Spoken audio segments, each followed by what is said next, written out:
সকলোকে নমস্কাৰ জনাই আজি এটা কথা আলোচনা কৰিব বিচাৰিছোঁ যে BWG-LP UP শিক্ষক নিযুক্তি কাম চলি আছে।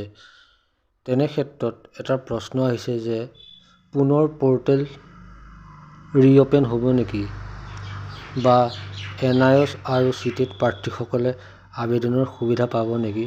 তেনে বহুতো প্ৰশ্ন উদয় হৈ আছে বা বহুতো প্ৰাৰ্থীয়ে আশা কৰি আছে যে যদি পৰ্টেল অপেন হয় আমি আবেদনৰ সুবিধা পাম। মই ইয়াত এটা কথা ক'ব বিচাৰিছোঁ যে মই কাৰো পক্ষ লৈ কথা ক'ব বিচৰা নাই বা আলোচনা কৰিব বিচৰা নাই। আপোনালোকৰ আগত আজি এটা শুদ্ধ ইনফৰমেশ্যন এটা বা তথ্য এটা উপস্থাপন কৰিম।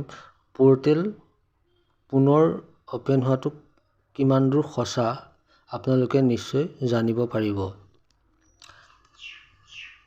আৰু লগতে এটা কথা ক'ব বিচাৰিছোঁ যে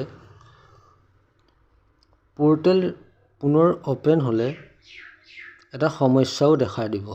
সেই সমস্যা সন্দৰ্ভত বহুত দিনৰ আগতে এটা আমি তথ্য লাভ কৰিছিলোঁ। সেই তথ্যটো আপোনালোকৰ আগত উপস্থাপন কৰিব বিচাৰিছোঁ। আপোনালোকে ইয়াৰ পৰা সম্পূৰ্ণ জানিব পাৰিব।